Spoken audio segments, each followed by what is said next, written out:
Welcome to the Talkin VAWLS Network. My name is Boogie Bentley. Scrolling through the comment section yesterday, got a comment from Carl Balaban on my video talking about the transfer portal.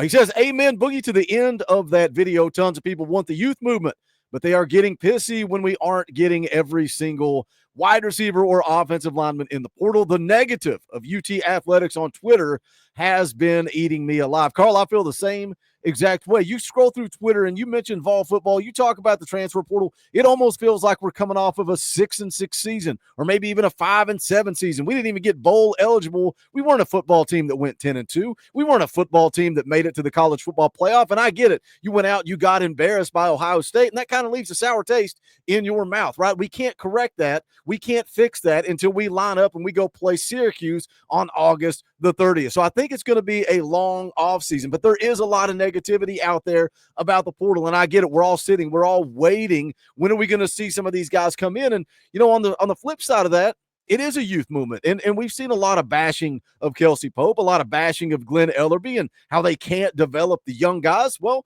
why do we say that? It's because the young guys aren't getting on the field. A lot of the young guys are hitting the transfer portal. And is it a bad thing that these guys are transferring down? Look at Vyson Lang, went to Temple. Nathan Laycock, Purdue. Yeah, Squirrel White went to Florida State. Chaz Nimrod, USF. Caleb Webb, Maryland. It's concerning. Is it concerning because Kelsey Pope's not evaluating talent correctly? Is it concerning because Kelsey Pope's not developing talent? But I'm excited about the guys coming back next year. I'm excited about Mike Matthews. I'm excited about Braylon Staley, William Satterwhite. What do some of those other guys do on the offensive line? Bennett Warren, Jesse Perry. I think we're at a crossroads going into 2025. Tennessee needs to take that next step forward, but some people are mad because they've not taken that step yet. Now, Ryan Loomis over on Facebook, I think he's a member of the Talkin VAWLS Facebook group, hit me up yesterday. He says, Boogie, I think everybody needs to see this clip. Everybody needs to hear what Josh Pate had to say yesterday about this Tennessee football team. We're going to take a listen to what Josh Pate had to say. We're going to analyze, we're going to break it down. But as always, I need you guys to do that YouTube stuff for me. Just smash that thumbs up below the video. Quick, free, easy, helps the channel. I would greatly appreciate it. If it's your first time here, welcome to the Talkin VAWLS Network.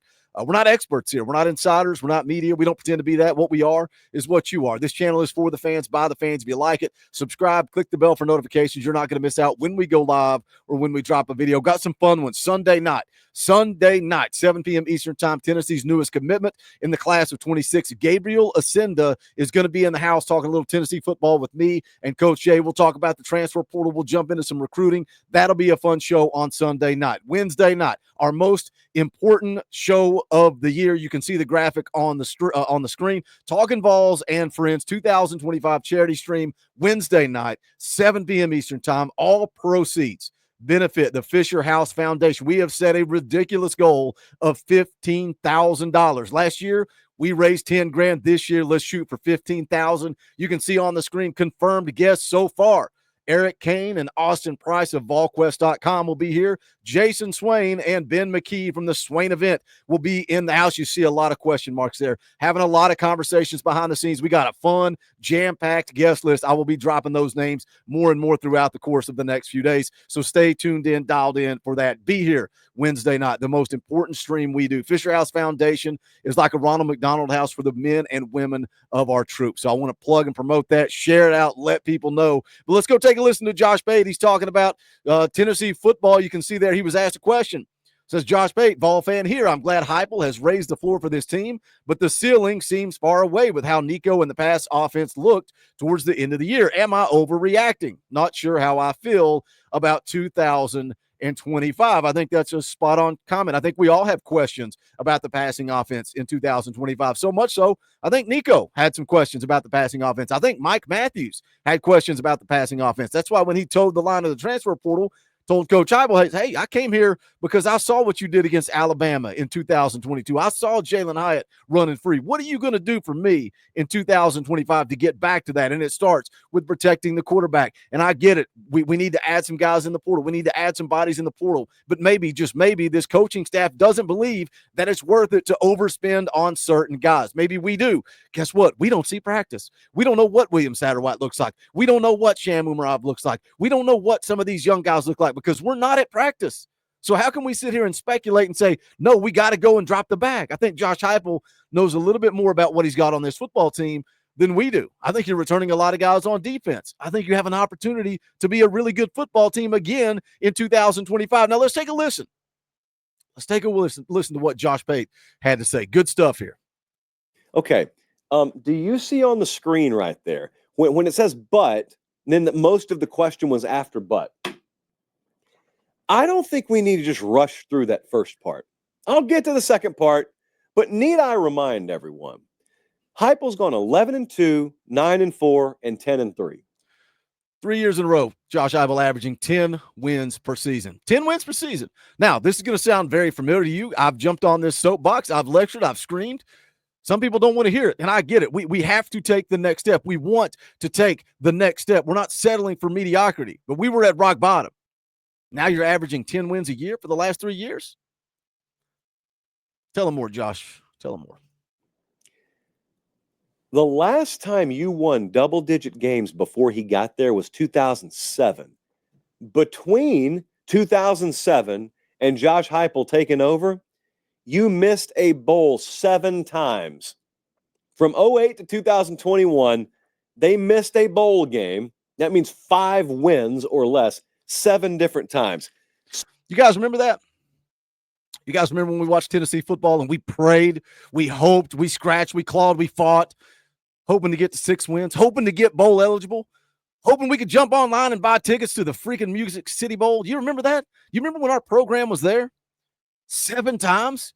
7 times we won 5 games or less, and now we're ready to burn the program down over going 10-2 and losing to possibly the best team in college football, Ohio State. Ready to burn it down for that? Not good enough? Negativity all over Twitter all the time? Really? You want to go back to the Music City Bowl? You want to go back to 6-6, 5-7? Is that what we want to go back to? Well, Boogie, we got it. We don't want to settle for mediocrity. We got to continue to move forward. Nobody's saying that. But you can also look back and see where you came from. Let's rewind time to when Josh Heupel took over. Man, this is going to be a 5, 6, 7-year rebuild. This roster is devastated. How in the world is Josh Heupel going to do it? Oh, he's an offensive guy. He's a gimmicky offensive guy. He goes up tempo. Defense is going to be awful. Top 10 defense. Well, it's because of my schedule. It's because of who they played. If we would have played this team or that team, guess what? We didn't. We didn't. You can only play who you play. So why speculate? Why say, well, if we had played the same teams we played in 2022, we would have gone 8-4. Who cares? That doesn't matter. All you play is the teams that you play. So to speculate for the sake of being negative, well, we would have lost if we would have played this team. We didn't play that team. All you do is line up against the team in front of you, and you go 10-2 and get to a college football playoff. You want to go back to 6-6? You want to go back to 5-7? Let's go fire Tim Banks in a year that is a freaking crossroads. Let's go fire Tim Banks in a year where we need that defense to step up and deliver in 2025. You want to talk about double-digit wins? Some people don't like when I talk about 10-win seasons. They don't like it because it was Philip Fulmer that spoiled us on 10-win regular seasons. And when I talk about a legend in Johnny Majors and how in 16 years he only won 10 games, 10 regular season games, twice in 16 years. Josh Heupel's done it twice in 4. People like to say, Boogie, that's not fair. You can't make that argument. Johnny Majors didn't play as many games. Guess what?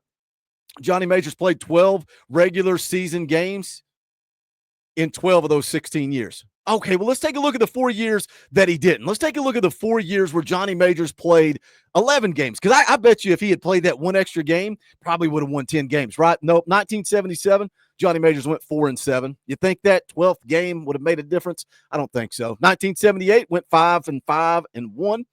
Think that extra game would have made a difference? I don't think so. 1988, both years went 5-6. Think that extra game would have made a difference? No, I don't think so. Johnny Majors had 2 10-win seasons in 16 years. And we're ready to run a guy out of town, Josh Heupel, that's done it twice in 4. When we've been through the desert, misery.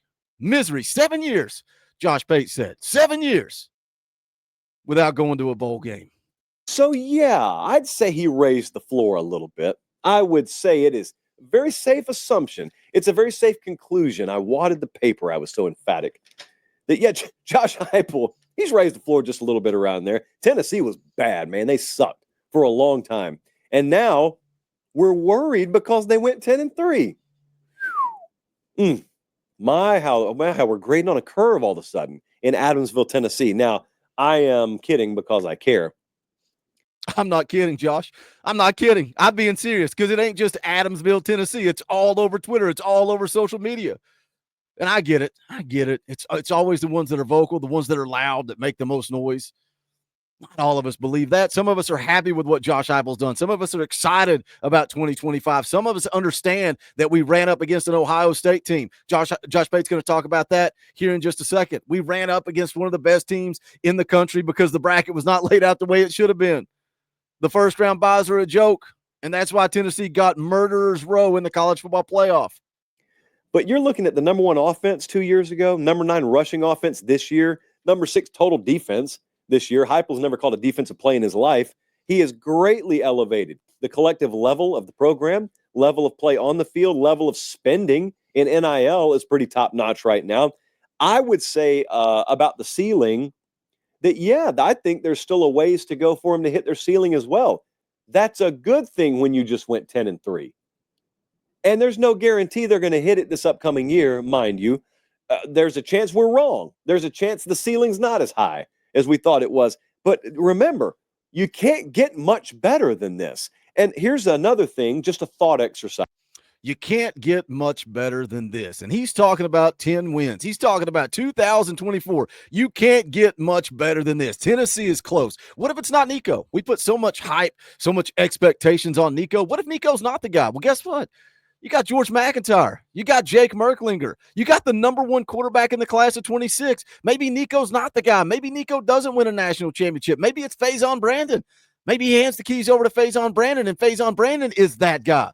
But when Josh Heupel is recruiting elite quarterbacks year in and year out, we're always going to have an opportunity. It's a quarterback game. Yeah, I get it. Defense wins championships. Offense sure is fun to watch. I'd rather win. I just want to win. But Josh Heupel's got the quarterbacks. Size. Keep everything about Tennessee the same. Keep everything about Nico the same. Give Tennessee Penn State's draw in the playoff. Have them play SMU in Knoxville, win. Have them go to Glendale to face Boise, probably win that one too.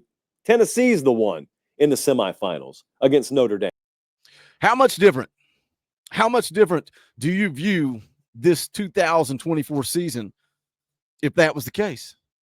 What if Tennessee got Penn State's draw and they went up against SMU in Knoxville, home playoff game in that opening round, likely win? You advance. You got Boise State, who got a bye, which is a joke because they screw up the bracket. That'll be fixed next year. You go ahead and mark my words. You mark my words. Tennessee getting screwed with the draw that they got. They had the most ridiculous draw in the entire college football playoff to have to play Ohio State in the first round. And, oh, by the way, if you win that, you're going to have to go beat Oregon and go beat Texas. And that's exactly what Ohio State did. Ohio State beat Tennessee. They beat Oregon. They beat Texas. That was the most difficult road to the national championship. But what if Tennessee got that Penn State draw? What if they beat SMU? What if they beat Boise State and they make it to that semifinal against Notre Dame? How much different? Like Josh Pate just said, change nothing. Don't change the way Nico performed. Don't change the way the offense performed. Don't change anything except for Tennessee runs up against SMU and Boise State, and that's their path to the semifinal. Now all of a sudden you're saying,